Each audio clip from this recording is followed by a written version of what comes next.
কতগুলো করকরা করে শুকনো লঙ্কা ভেজে নিয়েছি দেখেন। বেশ ঝাল ঝাল করে বানিয়ে ফেলবো মজাদার একটা শাক।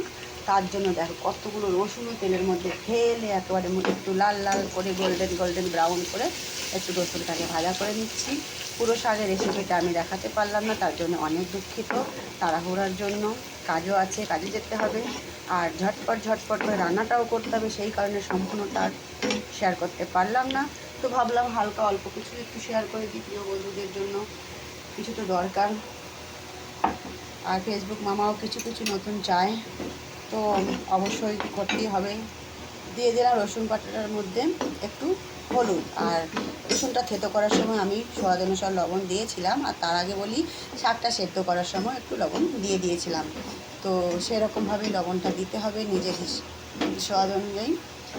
এখন বেশ দেখেন গোল্ডেন গোল্ডেন রসুনগুলো ভাজা তো হয়ে গেছে। এইবারের আসল কাজটা কি হলো, এই যে সেদ্ধ করে রাখা শাকগুলো। তো শাকগুলো দিয়ে দিচ্ছি আমি সম্পূর্ণ তেলের মধ্যে। এই কী শাক বানাচ্ছি আমি, যদি দেখে বলতে পারেন তাহলে বেশ খুশি হব। দারুণ টেস্ট লাগে শাকটা খেতে, আর অনেকটাই উপকারী, গ্রামগঞ্জের অনেকটাই প্রিয় শাক।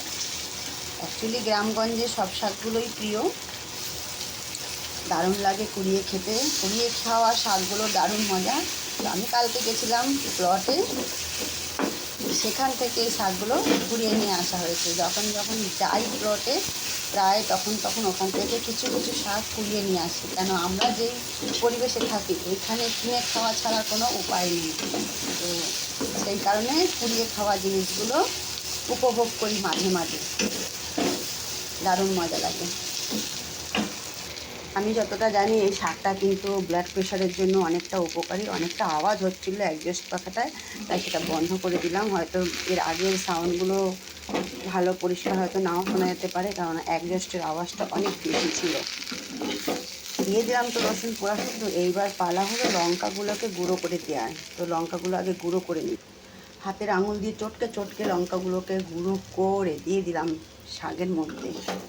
এই শুকনো লঙ্কা ভাজা আর রসুন ভাজা দিয়ে যেই কোনো শাক খেতে কিন্তু দারুণ লাগে।